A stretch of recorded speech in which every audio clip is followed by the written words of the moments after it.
परंजॉय गुहा ठकुरता। मैं सोच रहा हूँ कि आपसे बात सबसे पहले कहाँ से शुरू करूँ, इसलिए कि आपने हिंदुस्तान के बड़े से बड़े अखबारों के लिए काम किया है, लिखा है और एक बार नहीं मतलब हज़ारों बार लिखा है, कॉलम्स लिखे हैं। इसके अलावा आपने टेलीविज़न के लिए काम किया है, आप प्रोड्यूसर रहे हैं, आप एंकर रहे हैं और एंकरिंग में आपने इतने टेलीविज़न शोज़ किए हैं कुछ सालों में, जो मैंने सारी ज़िंदगी में नहीं किए। रेडियो शायद मैंने आपसे थोड़ा-सा ज़्यादा किया होगा, लेकिन आपने रेडियो भी किया है। अच्छा, उसके अलावा आप पढ़ाते हैं, इंडिया के जो प्रेस्टीजियस इंस्टीट्यूट्स हैं, उनमें आप पढ़ाते थे और आज भी पढ़ाते हैं। और क्या पढ़ाते पढ़ाते हैं? थे पढ़ाते थे। हाँ। आज नहीं पढ़ा रहा हूँ, इसका भी शायद कोई कारण होगा। हाँ, तो उस कारण पे तो हम बात करेंगे। लेकिन साथ में बात ये है कि आपने फ़िल्में भी बनाई हैं, डॉक्यूमेंट्री और बहुत सारी बनाई हैं। आपने किताबें भी लिखी हैं, तकरीबन 30 किताबें आपने लिखी हैं या नहीं, नहीं, को-ऑथर्स नहीं, आपके साथ में रहे हैं? 35 किताब मैंने प्रकाश किया और 8 किताब मैंने लेखक या सह-लेखक में 8 किताबों का। लीजिए, मैंने जब पढ़ना शुरू किया था कि 30 किताबें, उस गिनती के दिनों में 30 से 35 भी हो गई।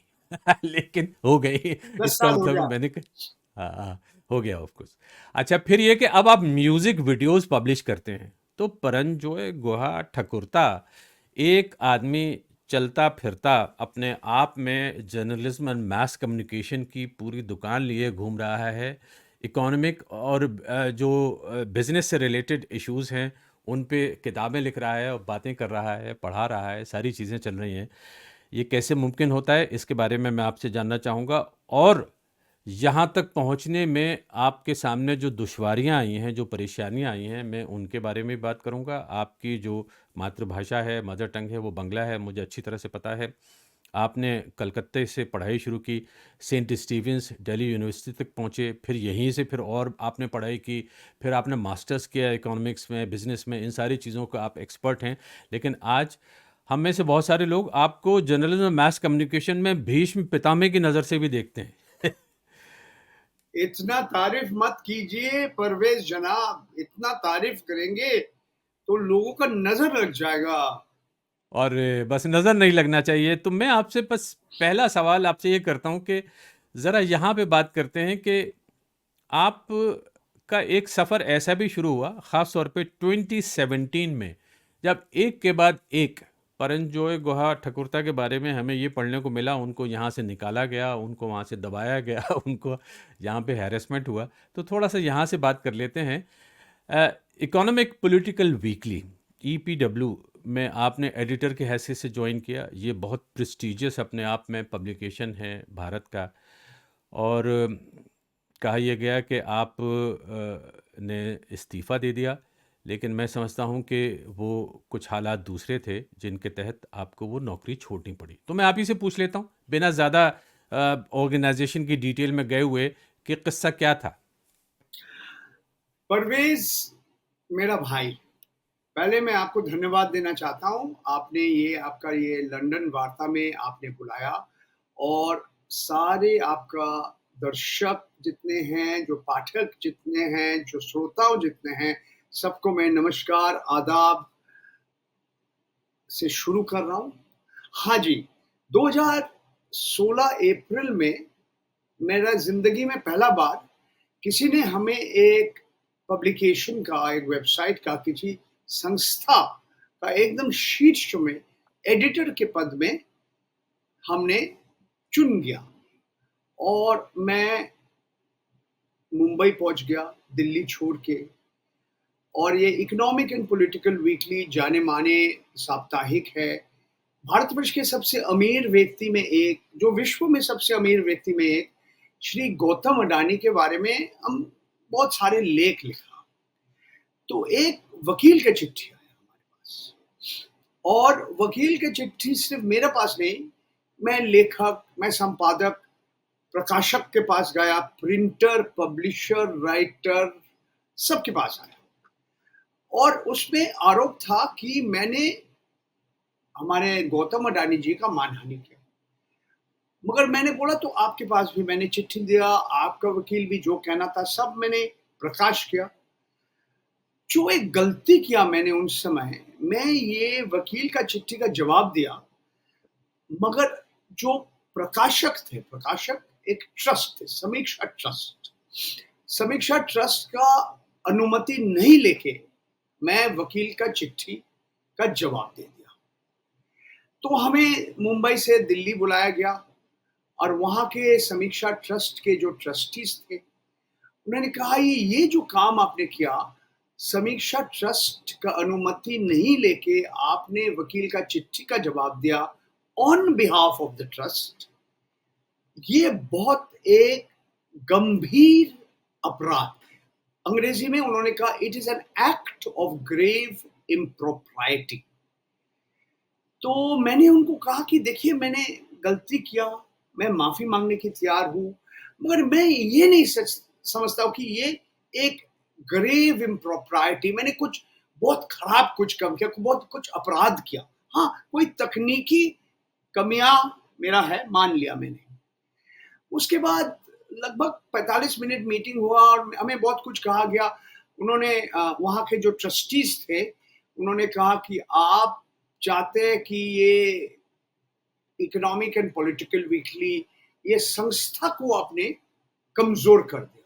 You have spoiled the ethos of the economic and political weekly. फिर हमें बोला कि आप अपने नाम में मत लिखिए, बंद कर दीजिए। इससे पहले जो संपादक थे अपने नाम में नहीं लिखा था। ये भी कहा कि ये हम लोग सोच रहे कि एक सह संपादक हम अपॉइंट करेंगे, को एडिटर। और ये भी कहा कि ये जो लेख आपने लिखा ना, ये तुरंत, आप उस समय छपा नहीं था मगर वेबसाइट में था, मैंने बोला वेबसाइट से तुरंत निकाल लीजिए, ब्रिंग इट डाउन, और ये कमरे से मत हटो जब तक ये वेबसाइट में है। आहा। तो मैंने फोन लगाया, इस तरह से एक तरह से धमकी हमें दिया, कोई बात नहीं। तो मैंने फोन लगाया और बोला कि ये आर्टिकल यहाँ से निकल लो। तो वो ज्यादा समय नहीं लगता, वो 2-4 मिनट का काम है। तो मैंने फिर ट्रस्टीज को बोला कि आप देख लीजिए, अभी है नहीं वेबसाइट में, एरर 404, एरर 404, ठीक है। तो आप संतुष्ट हैं कि अभी लेख वेबसाइट में नहीं है? तो बोला हाँ।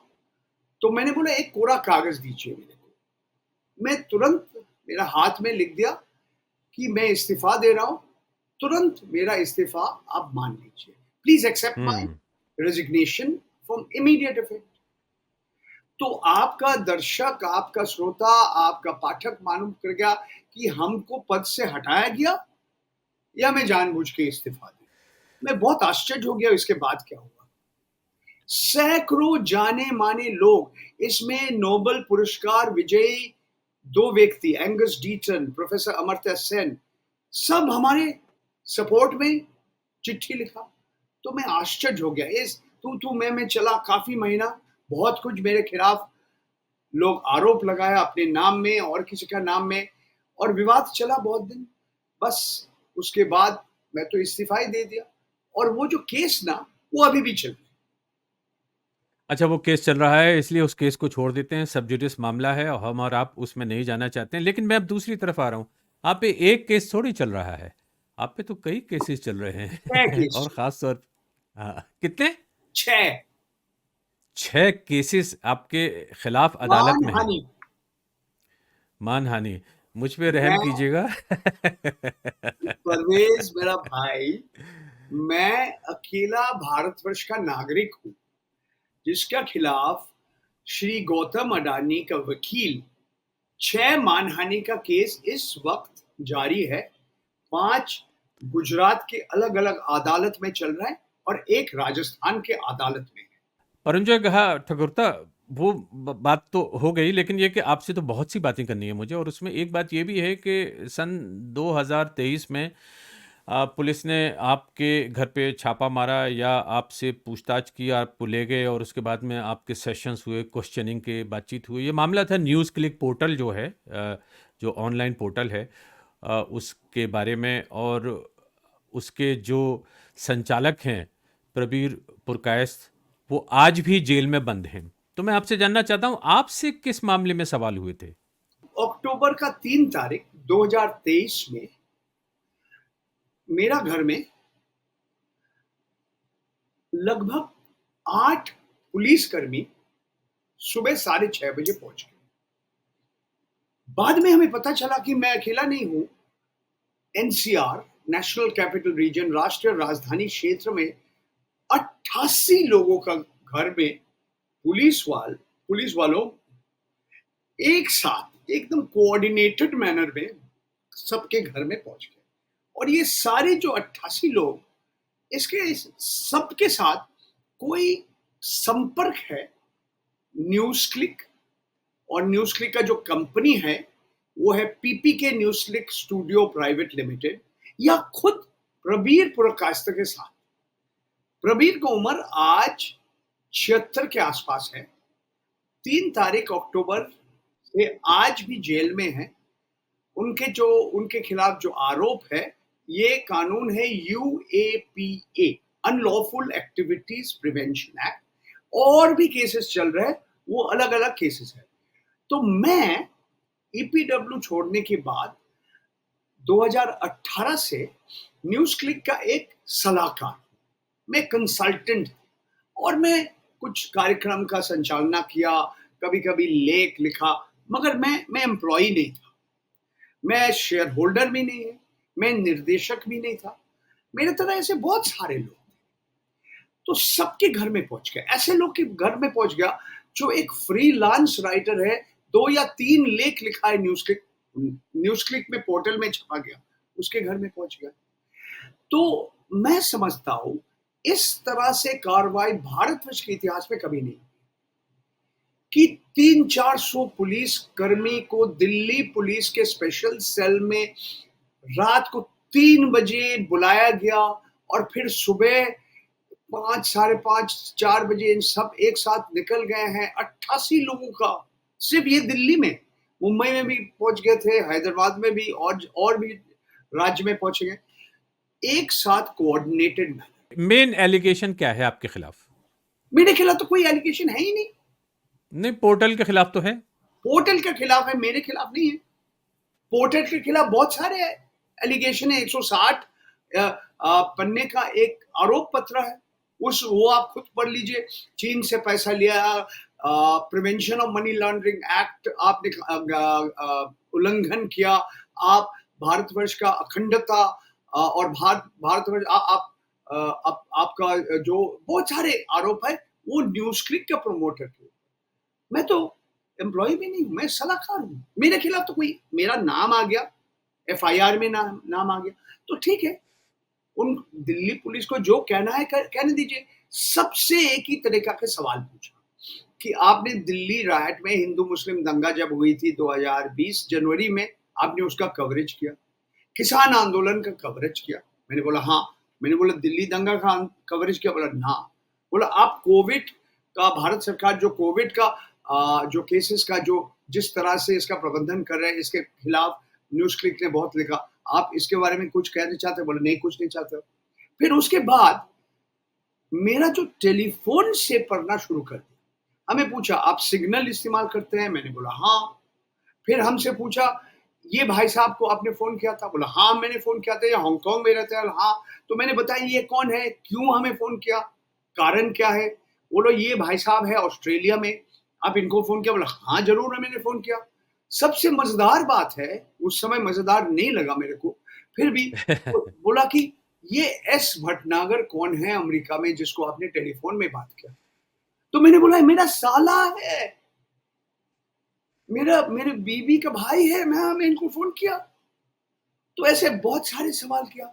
लगभग 12 घंटा मैं, साढ़े 11 घंटा दिल्ली पुलिस के साथ रहा हम। और सबसे एक चीज और कभी नहीं हुआ भारतवर्ष में कि लगभग 300 पर्सनल इलेक्ट्रॉनिक डिवाइसेस, किसी का मोबाइल फोन, किसी का लैपटॉप, किसी का हार्ड डिस्क, किसी का पेन ड्राइव, किसी का पासपोर्ट, किसी का चेक बुक, क्या क्या नहीं इन्होंने जब्त किया, और आज भी है दिल्ली पुलिस के पास। ये कभी बात ऐसा नहीं हुआ। आपने जो कही उसको पहले कंफर्म भी किया। मैंने अभिसार शर्मा से इंटरव्यू किया था, उन्होंने भी बताया कि उनका फ़ोन वगैरह सब अभी अधिकारियों के पास में है। एक बात यहाँ पे ये और है, मैं यहाँ पे ये भी आपको याद दिला देता हूँ कि आपके बारे में एक और ख़बर हमें पढ़ने को मिली थी। वो ये था कि आपका नाम उस लिस्ट में था जिन फ़ोन्स की टैपिंग का एलिगेशन है, इल्ज़ाम है पेगासस, कि भारत में पेगासस। जिन लोगों के फ़ोन टैप किए गए हैं या जिन पे नज़र रखी गई है, इस तरह का एक बहुत गंभीर आरोप निकला था और उस पे आज तक कभी कोई फ़ैसला नहीं हुआ। वो शायद मामला अदालत के सामने भी है, लेकिन सब जुडिस मामला है, इसलिए मैं ज़्यादा डिटेल में नहीं जाऊँगा। लेकिन परंजॉय गुहा ठकुरता का उसमें नाम था। जी, बिल्कुल। ये है पेगासस का केस और इसके ऊपर किताब भी आए हैं। बहुत लोग सोचते हैं कि ये जो सॉफ्टवेयर है, जो स्पाईवेयर कहते हैं, जो निगरानी कर जो आपका फ़ोन के अंदर घुस जाता है और आपको खुद मालूम नहीं पड़ेगा कि आपके फ़ोन के अंदर और किसी ने आपकी बात सुन रहे है, आपका जो भी मैसेजेस है वो पढ़ रहे हैं, आपका जो भी फ़ोटोज़ है, तस्वीर है, वो भी इन्होंने देख रहे हैं। आप बीवी के साथ बात करें, भैया कौन-सा दाल आज चाहिए, काली दाल है, पीली दाल, ये भी सुन रहे हैं। आप बेटी को डाँट रहे हैं कि भई तुम क्यों ठीक तरह से पढ़ाई नहीं कर रहे हो, तुम्हारा अभी-अभी इम्तिहान आने वाले हैं, बेटा को मैं डाँट रहा हूँ। ये सब सुन रहे हैं इन लोग। तो ये जो स्पाईवेयर है, ये आपका 2021 में एक इन्वेस्टिगेशन, एक जांच हुई थी, ये एक अंतर्राष्ट्रीय इन्वेस्टिगेशन था। इसमें एक फ्रेंच, फ्रांस के पेरिस का एक संस्था है, फॉरबिडन स्टोरीज, इनके साथ थे एमनेस्टी इंटरनेशनल। इन्होंने जांच किया और बहुत सारे लोगों का फोन इसमें दिखाया कि इसके अंदर उनका संदेह है कि इसमें पेगासस है। इसमें राजनेता है, पत्रकार है, सामाजिक कार्यकर्ता है, कोई जज का असिस्टेंट है, कोई फॉर्मर इलेक्शन कमिश्नर भी है, कोई जाने माने डॉक्टर भी है, क्या क्या लोग नहीं थे। तो उसके उसमें मैं भी नाम हूँ। तो मैं पिटिशनर हूँ सुप्रीम कोर्ट। आज 2 साल से ज्यादा समय बीत गया। अगस्त 2022 सुप्रीम कोर्ट का उस समय सबसे उच्च जो चीफ जस्टिस ऑफ इंडिया, सबसे उच्च जो न्यायाधीश है, जस्टिस रमन्ना ने एक समिति गठन की। वो समिति का रिपोर्ट उनके पास आया है। वो बोला कि समिति का रिपोर्ट के साथ सरकार इनका सहयोगिता दे। The government refuse to cooperate. Government ये भी कहना नहीं चाहते कि हम खरीदा कि नहीं, हाँ भी नहीं करने के लिए तैयार नहीं है। तो ठीक है, मैं that case is still pending. Ramanna ji बहुत। एक बात बताइए, मैं आप ही से पूछ लेता हूँ कि आपको कुछ लोग या कुछ संस्थाएं खतरा क्यों समझती हैं? सर ये बड़े मुश्किल सवाल आपने पूछा। आप इनसे पूछ लीजिए। मैं तो 2 व्यक्ति से बहुत डरे हुए रहता हूँ हर रोज़, मेरा बीवी और मेरा बेटी। और हमें हर रोज़ डाँटते हैं हमें। अरे सर और किससे मैं डरूँ? मैं मोदी से, अमित नरेंद्र मोदी से डर रहा हूँ? मैं अमित शाह जी से डरूँगा नहीं। मैं अपनी काम कर रहा हूँ जी, मैं पत्रकार हूँ। मैं 46 साल पत्रकारिता कर रहा हूँ। इसे डरने क्या बात है? मैं अगर किसी को झूठ बोला, मैंने किसी का कुछ गलत काम किया, मैं कोई चोरी किया या डकैती किया या बलात्कार किया तो ठीक है, मेरे को डरने का कोई कारण है, मैं तो नहीं किया। तो माय कॉन्शियस क्या, who should I be scared और why am I scared? I am not scared. Hmm. Why are other people interested in tapping my phone? ये आपसे संबंधित एक और मामला है, वो भी इसी से कहीं ना कहीं जुड़ा हुआ है और पिछले ही दिनों में आया, जो निकल के आई रिपोर्ट पिछले साल, वो थी हिंडनबर्ग की रिपोर्ट, जिसमें, और वो रिपोर्ट जब आती है तो एक तूफान सा मच जाता है पूरी दुनिया के बाज़ारों में, और उसमें जो श्री अडानी हैं उनकी कंपनी के शेयर्स भी नीचे आते हैं और समस्याएं होती हैं उनके अपने बिजनेस के मामले में। उस रिपोर्ट में किसी पत्रकार का नाम नहीं है, जहां तक मुझे याद पड़ता है। आपका नाम है। हाँ जी, बिल्कुल ठीक कहा आपने। ये अब वो, हाँ, कॉन्टेक्स्ट क्या है, सिर्फ मतलब रिपोर्ट में कॉन्टेक्स्ट क्या है वो? अच्छा, मैं बता देता हूँ आपको। 24 जनवरी 2022 इस दिन ये रिपोर्ट सार्वजनिक हुई है। क्या बड़ा एक रोचक नाम इन्होंने दिया, द वर्ल्ड्स बिगेस्ट कॉर्पोरेट कौन, ऐसा कुछ उन्होंने लिखा। तो हमें पहला बार नाम सुना ये कंपनी का, हिंडनबर्ग रिसर्च। इससे पहले मैंने नाम भी कभी नहीं सुना। तो ये लंबा लेख, लगभग 32,000 शब्द का लेख है। तो मैंने जब पढ़ना शुरू किया, हम देखे जब मैंने मेरा बहुत सारे लेख, मैं, हमारे साथ और भी लोग अलग-अलग पब्लिकेशंस में, जैसे इकोनॉमिक एंड पॉलिटिकल वीकली, जैसे वायर, और भी सारे न्यूज़ न्यूज़ आउटलेट्स, वेबसाइट्स में लेख छपा है, कैरावैन, तो ये सबका रेफरेंस है। मेरा एक वेबसाइट भी है, मैंने खुद वेबसाइट बनाया, उसमें बहुत सारे शो कॉज नोटिस, कारण दिखाओ नोटिस भी मैंने लगा दिया उसमें। तो मैंने देखा कि बहुत सारे ये 32,000 शब्द के लेख में हमने जो लेख लिखा, और मेरे साथ जो और लोग काम करते हैं, इकट्ठा हम लोग काम करते हैं, ग्रुप है, उसका लेख का उल्लेख किया उसके साथ, they have connected the dots. फिर रिपोर्ट का एकदम जहां खत्म हो रहे, ये हिंडनबर्ग वालों गौतम अडानी जी को 88 सवाल किया। दे आस्क्ड हिम 88 क्वेश्चंस, और मैं आश्चर्य हो गया कि 84 नंबर सवाल में मेरा नाम भी आ गया कि why have you something along this level, कि why did you try and arrest a critical journalist like me, Paranjoy Guha था। तो फिर कुछ दिनों के बाद जब अडानी जी का जो जवाब आया, बोले तो हमने कोई ऐसा नहीं किया, ये जो किया ये अदालत किया। He is right. In January of 2021, a court in Mundra, first class judicial magistrate Pradeep B. Soni, issued a non bailable warrant of arrest against me for not appearing in court. ये बिना जमानत का ये warrant हमारे खिलाफ इन्होंने issue किया, क्योंकि उनका आरोप था कि मैं अदालत नहीं गया। ये कोविड का समय, भूलिए मत। तो मेरा वकील कहा, बोले ये बिल्कुल ठीक नहीं है, मैं अदालत में आने के लिए तैयार हूं। और सबसे आश्चर्य बात है, ये जो वारंट ऑफ अरेस्ट ये हमारे PTI, press trust of India के पास पहले पहुंच गया, उसके बाद हमारे वकील के पास भी पहुंच गया। तो हमने उनसे बोला कि देखिए, सुप्रीम कोर्ट का जो नियम है उसमें है कि अगर कोई भी व्यक्ति अदालत नहीं आते हैं तो उनके खिलाफ आप पहले जमानत के साथ bailable warrant of arrest issue कर सकते हैं। हम दोबारा फिर नहीं आते ठीक है। थे, आप नॉन बेलेबल वारंट अरेस्ट कीजिए। फिर हम्म गुजरात हाई कोर्ट ने 9 दिन के बाद, 10 दिन के बाद, ये जो वारंट ऑफ अरेस्ट, इसके ऊपर ये they put a stay on the execution of the warrant. मैं समझ गया, वो बात हो गई। अच्छा, मैंने दो ऑब्जर्वेशंस अभी थोड़े से नोट किए अपने आपके बारे में, और बहुत दिलचस्प हैं। अब इजाज़त दें तो पहला तो आपकी भाषा के बारे में है, लेकिन उसको कुछ लोग ये ना समझें कि मजाक है, लेकिन बहुत प्यारा है। बार बार आपके दिमाग में अंग्रेज़ी का एक सेंटेंस आता है, आई वाज सरप्राइज्ड, और उसमें आप हिंदी में इस इंटरव्यू में कहते हैं, हम आश्चर्य था, आश्चर्य मतलब आश्चर्य, ईडी लगा के आश्चर्य। हाँ, नहीं, बड़ा अच्छा लग रहा है मुझे। मतलब कभी पहले नहीं सुना, लेकिन मुझे मज़ा आ गया वो सुन के, आश्चर्य, ये बड़ी प्यारी सी चीज़ है। Thank you very much for agreeing to do it in Hindi, इसलिए कि जो भी लोग बाग हैं, एक बार हिंदी में भी आपका पक्ष अच्छी तरह से सामने आना चाहिए। दूसरी एक बात और जो मैंने नोट की, ऑब्जर्व की, वो ये था कि आपने बार बार कहा 32,000 वर्ड्स की रिपोर्ट थी, 32।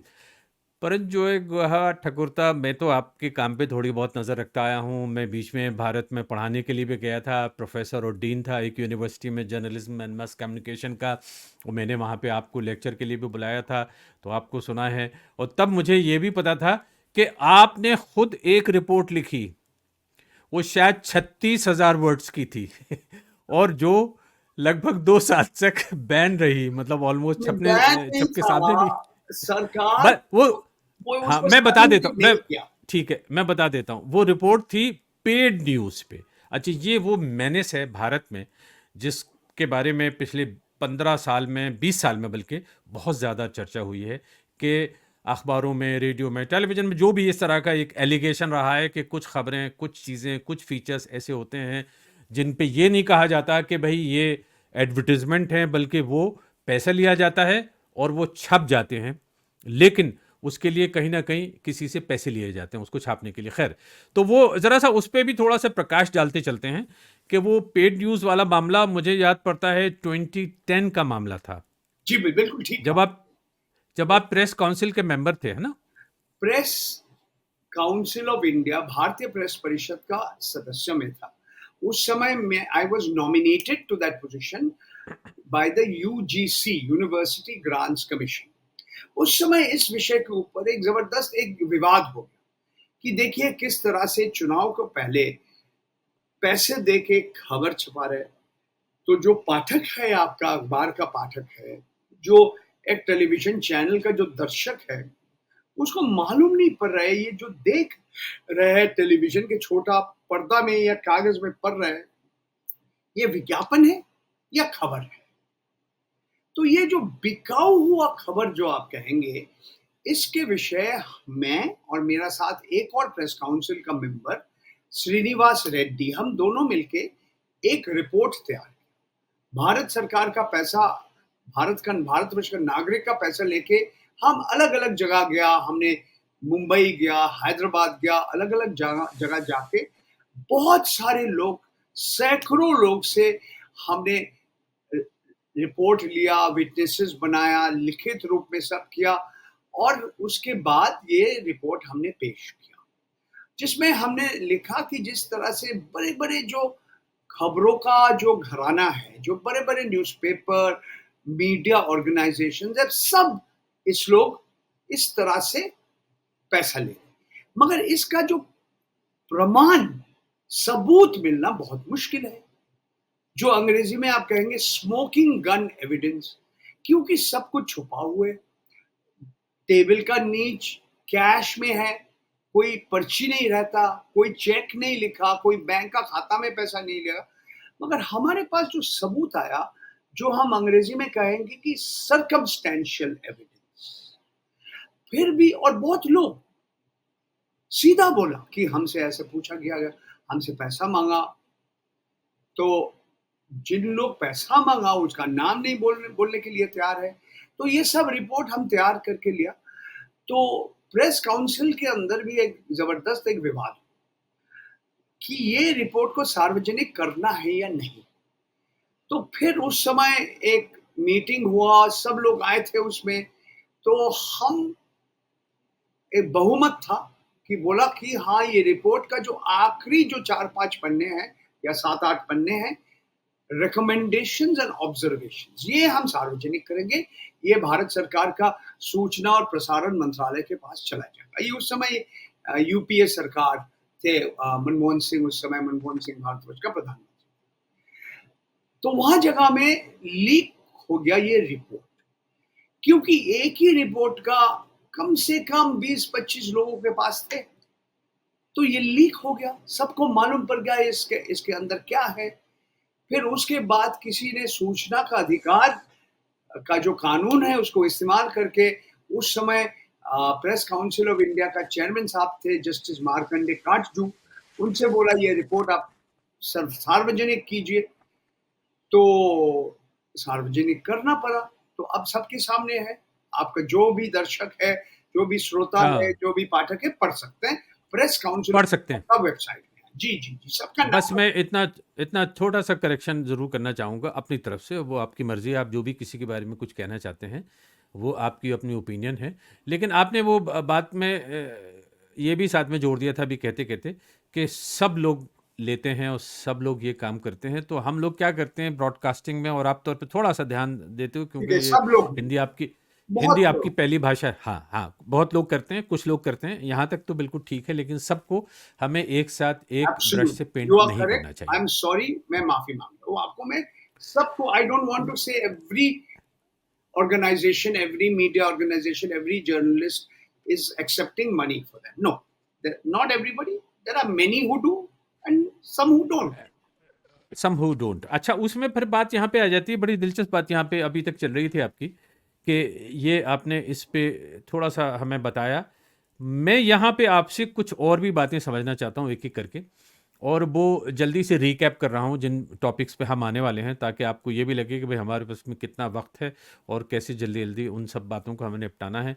एक तो ये है कि आपके बारे में ये है कि अभी हाल ही में जो परंजोय ठकुरता के बारे में सुनने को मिला कि वो म्यूज़िक भी रिलीज़ कर रहे हैं। एक आदमी डॉक्यूमेंट्री बनाता है, अखबारों में लिखता है, इतनी सीरियस रिपोर्ट करता है, इतना गंभीर जर्नलिस्ट माना जाता है, लेकिन उसके बाद में फिर वो म्यूज़िक भी रिलीज़ करता है। तो आखिर वो क्या मजबूरी है जो उसको यहाँ तक ले आई? तो ये म्यूज़िक का किस्सा क्या है? परवेज भाई, मेरे को संगीत में, गीत में बहुत शौक, आज नहीं बचपन से। तो हमें 2021 का बंगाल का विधानसभा चुनाव के उसी समय एक भाई साहब हमें कुछ मदद किया, आर्थिक मदद किया। बोला एक म्यूजिक वीडियो बना। तो बहुत लोग समझते हैं कि जब लोग गाना सुनते हैं, म्यूजिक वीडियोस देखते हैं, हाँ, वो मजे के लिए देखते हैं, मनोरंजन के लिए देखते हैं। मैं सोचा कि हाँ, ये मैं एकदम सहमत नहीं हूं। मैं बोला कि हाँ, music can be like an instrument जिसमें आप लोगों को जागरूक कर सकते हैं। सोशल कुछ संदेश हो सकता है, राजनैतिक कुछ संदेश हो सकता है। You can use that music, use that song to convey a message. तो मैंने पहला बार 2021 में एक बांग्ला में एक म्यूजिक वीडियो बनाया, दिखे दिखे हाउ होशियार। और मैं आश्चर्य हो गया कि बहुत लोकप्रिय हो गया। बांग्ला में था, उस समय बंगाल में चुनाव होने वाले थे, तो बहुत लोग वो वीडियो देखा। उसके बाद मैंने 2 और वीडियो बनाया, और वो वीडियो था, एक है एक 80 साल पुराना, एक अमेरिकी एक जो सिंगर है, प्रोटेस्ट सिंगर गायक है, वुडी गथरी। उनका एक 80 साल पुराना एक गाना है, this land is your land, this land is my land. वो 30 और 40 साल का दशक में, जहां अमेरिका में एक आर्थिक मंदी के समय जा रहे थे, तो वो हिंदी में धरती तुम्हारी धरती हमारी करके एक मिनी डॉक्यूमेंट्री का म्यूजिक वीडियो बना। बहुत मेहनत से बताया, मगर इतना लोकप्रिय नहीं हुआ। बहुत कारण हो सकता है। उसके बाद मैंने एक और बनाया, संग्राम करके। 2 जुड़वा महिला है, वो भोजपुरी भाषा में किया। इसके बाद और भी मैं बनाना शुरू कर दिया। मैं बहुत आश्चर्य हो गया।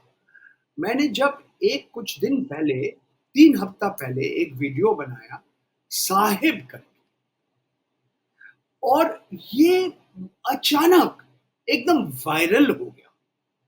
यूट्यूब में 8 लाख लोग मेरे अपने चैनल में देखा, इंस्टाग्राम में देखा, ट्विटर में देखा, अलग अलग सामाजिक मीडिया का प्लेटफॉर्म में दिया, और साथ साथ लोग हमें बोला कि अलग अलग भाषा में बनाओ। आज ये गाना, साहिब गाना म्यूजिक वीडियो 7 भाषा में आपको मिलेगा, कन्नड़ा, तेलुगु, ओहमिया, नेपाली, बांग्ला, मराठी, गुजराती।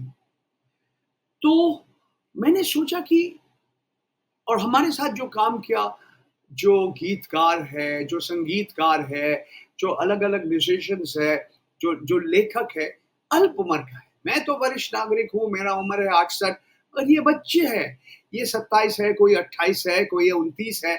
सब मिलके ये गाना बनाया, और ऐसा मैंने और भी बनाया अलग अलग भाषाओं में, और भी बन रहे हैं।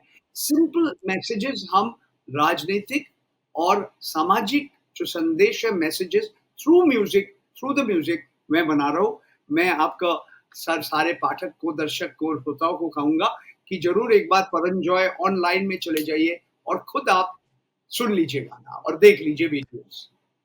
तो मैं यहाँ पे आपसे यही बात जानना चाहता हूँ कि परंजॉय गुहा ठकुरता की परवरिश, अपब्रिंगिंग आगे चल के, और फिर ये सारा जो पिछले 20, 25, 30 साल का खेल है, तकरीबन 45 साल से आप पत्रकारिता के मैदान में हैं, हमें पता है। एक लंबे अरसे से हम आपको देख रहे इस हैं ये सारे महीना काम करते 47 हो रहा है हमारा। आई स्टार्टेड माय हुए। Career in May 1977। कमाल है। और उसमें एक बात क्या है कि आप जिस चीज़ से बाज नहीं आते आज की तारीख तक, वो है कि जो पॉलिटिकल मैसेजिंग है या जो डिसेंट है, ये एक जो अधिकार है किसी से सहमत ना होना और अपनी बात कहना, मतभेद अपना व्यक्त करना, वो परंजॉय ठकुरता को बहुत ज़्यादा आता है, बहुत खूबी से आता है। वो हर चीज़ में कहीं ना कहीं एक अपनी ओपिनियन ज़रूर जाहिर करते हैं। ये मैं जानना चाहता हूँ कि ये क्यों करते हैं आप? इसकी क्या मजबूरी है? इसका क्या उद्देश्य है? परवेज भाई, ऐसा नहीं है मैं कोई अलग तरीका के पत्रकार हूँ। हर स्वाधीन पत्रकार का यही है, इसके जो ड्यूटी है, इसके उसका रिस्पॉन्सिबिलिटी है। अगर आप लोकतंत्र में विश्वास करते हैं, अगर आप फ्रीडम ऑफ एक्सप्रेशन में विश्वास करते हैं, ये भारतवर्ष का हर नागरिक का एक मौलिक अधिकार है। अभिव्यक्ति का जो स्वतंत्रता है, ये मानहानि का स्वतंत्रता नहीं है। किसी के खिलाफ कहना, झूठ कहना, नफरत, झूठा खबर, हिंसा भरा खबर, ये आपका अधिकार नहीं है। मगर जो सच है, जो सच्चाई है और सवाल करना, ये आज पत्रकार का काम है। मैंने एक वीडियो बनाया, आप देख लीजिए, इसका नाम है गोदी जी। एक स्वाधीन पत्रकार का काम है, जो भी सत्य में है, सवाल कीजिए इनसे।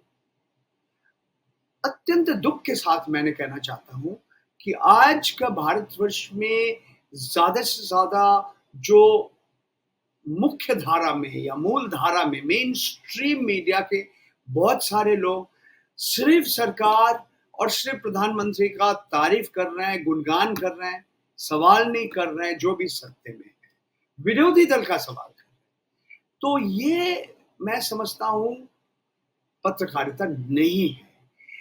एक एक एक लोकतंत्र में, डेमोक्रेसी में आपका जो आप कहते हैं चौथा, fourth state, this is the job, this is the responsibility. और आप देखिए, इसका कारण बहुत है।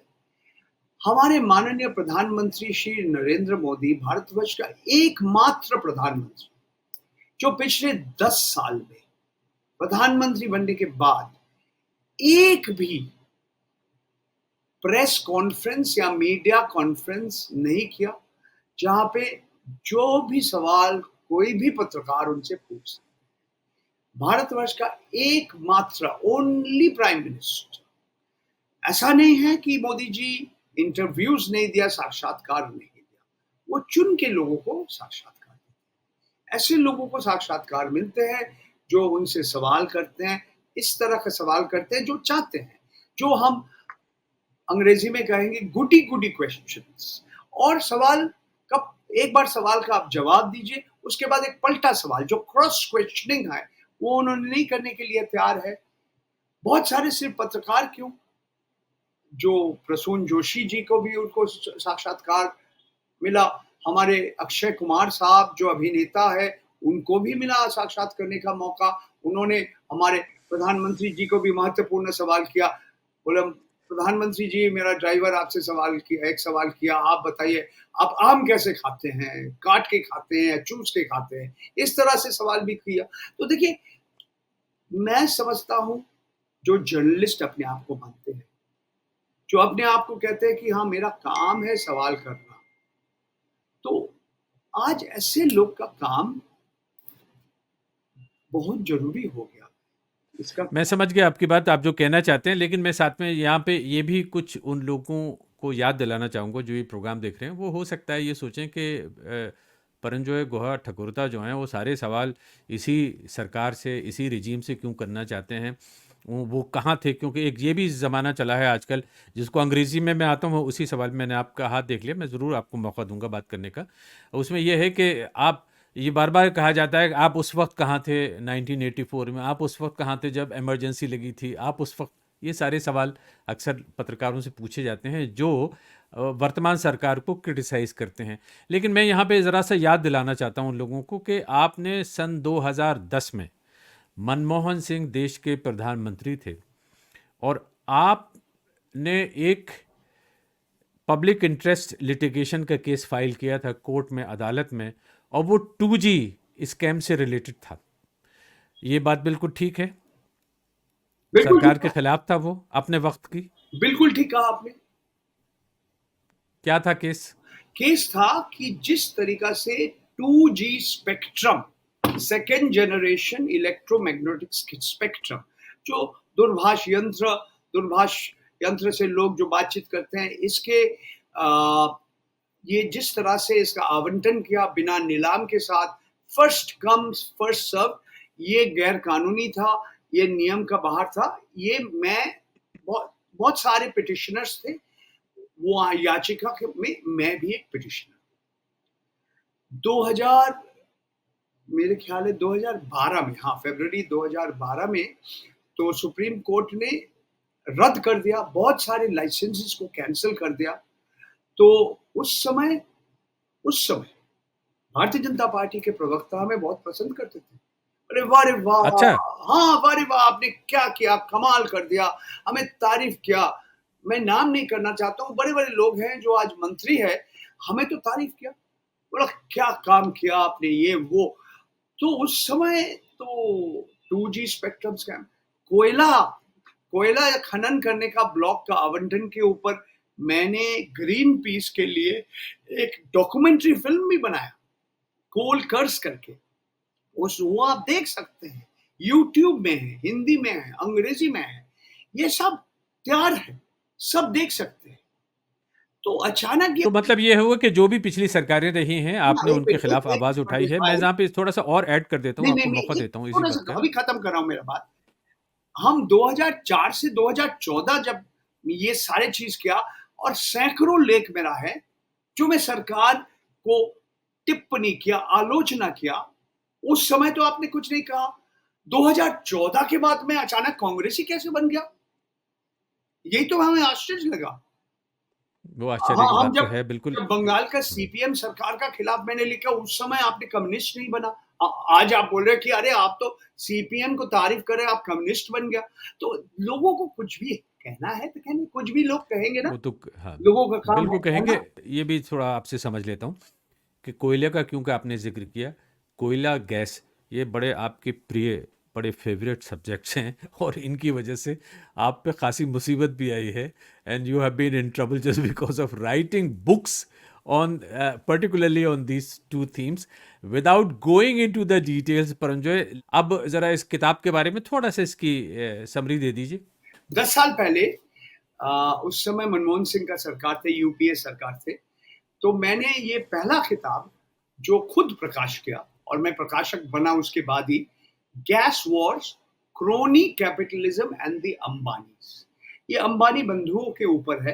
किताब मोटा किताब है, लगभग 500 पन्ने का किताब है। हिंदी में भी आए हैं, मराठी में भी आए हैं। तो ये किताब 2014 का चुनाव के पहले इन्होंने, तो इसमें मैंने कहा किस तरह से कांग्रेस सरकार, जो हर भारतीय नागरिक का जो संपत्ति है, जो ये प्राकृतिक गैस है, नेचुरल गैस है, जो बंगाल का खाड़ी के नीचे है, दो भाई का झगड़ा चल रही है इसके ऊपर, मुकेश अंबानी, अनिल अंबानी। तो मैंने लिखा ये कि ये तो सर इनका व्यक्तिगत संपत्ति नहीं है, ये हर भारतीय नागरिक का संपत्ति है। तो ये किताब हमने लिखा किस तरह से ये दो भाइयों के बीच जो झगड़ा हुई थी, इसका कारण क्या था। बहुत कारण थे, ऐसा नहीं है कि नीता और टीना दोस्त थे, मगर मैं कहा कि इसके सबसे महत्वपूर्ण कारण ये है कि दोनों भाई कोशिश कर रहे हैं ये जो प्राकृतिक गैस है, इसके ऊपर कब्जा, इसके ऊपर नियंत्रण अपने पास रखें। और ये सरकार उनको मदद भी किया। फिर बाद में ये सारे कुछ कैंसिल करना पड़ा। उस समय परवेज भाई 4 बार हमारे पास वकील का चिट्ठी आया। हमको किसी ने अदालत नहीं ले गया, अडानी जी हमें अदालत ले गया, मगर अंबानी बंधु सिर्फ वकील का चिट्ठी लेके वही काम खत्म हो गया। बोला ये तो किताब ही नहीं है, ये पैम्फलेट है। बोला ठीक है, आप जो कहने चाहते हो ठीक है, कहिए। कोई बात नहीं। Let it be A pamphlet. अच्छा, मुझे लगता है कि ये कहीं न कहीं, मैं किसी इस वाक़ये पे कमेंट नहीं कर रहा, लेकिन कभी-कभी ऐसा लगता है कि हम लोग मीडिया में इतने अरसे से हैं, काश कि हमारी बात जो बड़े-बड़े इंडस्ट्रियलिस्ट हैं या सरकारें हैं, वो ज़रा स समझ सकें, सुन सकें कि एकदम से किसी ने कुछ कहा, उस पे आप रिएक्ट करिए, उस पे पाबंदी लगाइए, उसको कोर्ट में ले जाइए, इससे होता कुछ नहीं है, आपका नुकसान ज़्यादा होता है। पत्रकार जो होता है उसकी वैल्यू, उसकी वर्थ जो होती है, मतलब पैसों में अगर आंकें तो कुछ भी नहीं होता, फटे हाल होता है ज़्यादातर आमतौर पे, और ख़ास तौर पे जो आसमान को चैलेंज करता है, जो अधिकार में जो शख्स है उसको चैलेंज करता है, जो चैलेंज करने वाला है वो आम तौर पे वो कहीं ना कहीं ऐसा होता है कि उसका आप क्या बिगाड़ लेंगे, ज़्यादा से ज़्यादा उसको जेल में डाल देंगे, लेकिन नुकसान उन लोगों को होता है जो बड़ी बड़ी संपत्ति उन सारी चीज़ों पर बैठे हुए हैं। तो बेस्ट तरीका ये है कि अगर आपको कोई चीज़ पसंद नहीं आई, मुझे हालांकि एडिटोरियलाइज कर रहा हूँ मैं इस वक्त, लेकिन ये कि इग्नोर करिए, ये तरीका होता है। लेकिन खैर इसको छोड़ देते हैं। मैं इसलिए जानना चाहता हूँ कि इसलिए कि परंजोय गौहर ठकुरता, जैसा भी आपने कहा 35 किताबें आपकी आ चुकी हैं और लोगों के साथ लिख के, ऑथर्स भी हैं, को नहीं, ऑथर्स वो भी हैं मैंने, आई एम आपको, अ पब्लिशर, तो मैंने पब्लिश किया। पब, और पब्लिश मैंने की है आठ एक। 8 किताब मैं और लोगों के साथ जॉइंटली हमने तैयार किया। एक दो किताबें और हैं, एक आध किताब और मुझे दिखाएंगे आप आपको अपनी? दिखाता हूँ जिस विषय के ऊपर एक कोल पे भी तो है आपकी किताब। हाँ। अभी अभी आपने बात किया जिस विषय की, जैसे न्यूज क्लिक के ऊपर यह कार्रवाई क्यों किया? आप देखिए, न्यूज क्लिक इतना बड़ा वेबसाइट नहीं है, इतना बड़ा पोर्टल नहीं है। न्यूज क्लिक की तरह बहुत सारे पोर्टल है भारत में, क्यों न्यूज क्लिक के ऊपर भारत सरकार और दिल्ली पुलिस ने कार्रवाई किया? इसका कारण है जो अंग्रेजी में आप कहेंगे चिलिंग इफेक्ट, बाकी लोग को भी डराना एक काम है। तो इस विषय के ऊपर भी मई 2016 में मैं, ये सुबीर घोष का किताब है, मैं सहलेखक हूँ और प्रकाशक हूँ। ये नाम है सू द मैसेंजर और सबटाइटल है how legal harassment by corporates is shackling reportage and undermining democracy in India.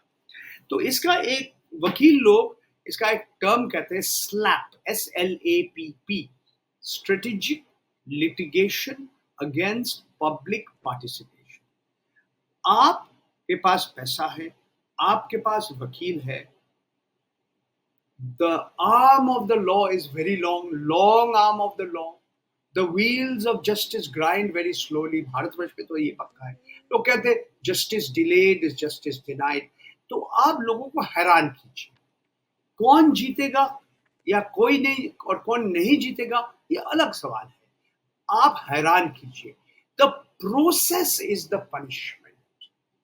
तो आप केस यहाँ कीजिए, वहां कीजिए, 10 जगह कीजिए। और मैं मानता हूं कि बहुत सारे ऐसे केस हैं, और सिर्फ ये न्यूज क्लिक, प्रबीर प्रकाशता, मेरा नहीं।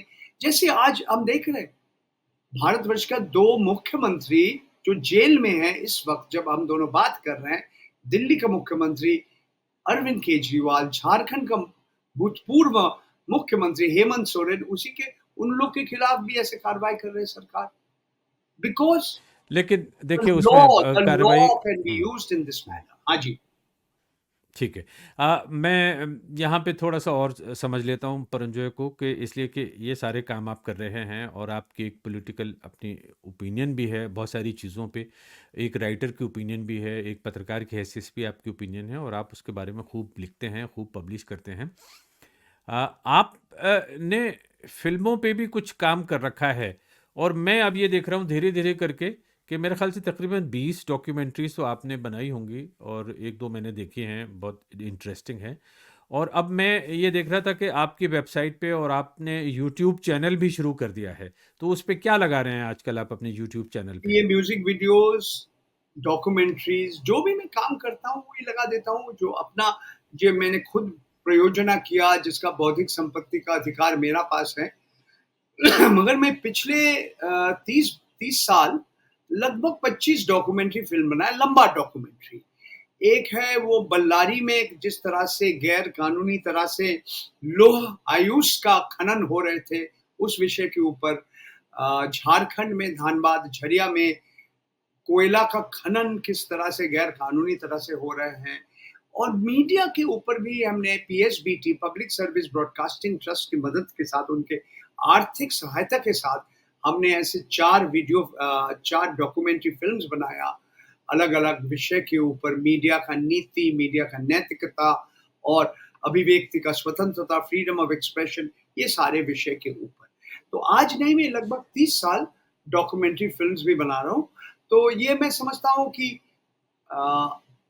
I work across the media. जो यू डू एब्सोल्युटली, वो बिल्कुल रिटन नज़र आता है। रिटन बल्कि मैं वर्ड, समझता हूँ कि आप, written word, spoken word, audio visual media. Paranjoy आपकी उम्र में और मेरी उम्र में हमें लोग मशवरा देते हैं, मुझे मशवरा देते हैं कि साहब आप बीबीसी के साथ में काम कर लिया, आपने सब कुछ कर लिया, मशहूर हो गए चीज़ें, अब मैं यहाँ किन चक्करों में पड़े हुए हो, आराम करो, खामखा हॉलीडे लो, घूमो फिरो। लेकिन ये क्या मतलब लेके बैठ गए हैं कि कौन मुझे कहा अपनी था, बात कहनी है। कौन कहा था आराम हराम है? किसी ने कहा था ये ना, बात है। हाँ बिल्कुल कहा था, राष्ट्रपिता महात्मा गांधी ने ऐसा कुछ कहा था ना। कहा था। तो खैर बहरहाल, लेकिन ये कि हम अपना हिसाब से करते हैं, और आपको तो मैं देखता हूँ कि आप तो क्या-क्या चीज़ें नहीं कर रहे हैं। यहाँ पे थोड़ा-सा ये भी जान लेते हैं कि परंजोय गुहा ठकुरता कौन है? मतलब इनको, जैसे इनके बारे में मैलिशियस बातें तो हमें बहुत सुनने को मिलती हैं। इनके पास जो भी चीज़ें हैं, सरकारों को उनसे बड़ी समस्या है। कुछ लोगों को ख़तरा भी है आपकी बातों से, आपके काम से। तो मैं ये जानना चाहता हूँ कि इतना डरावना, भयानक इंसान ये ठकुरता नाम का ये है कौन है जिससे कुछ लोग इतना डर जाते हैं?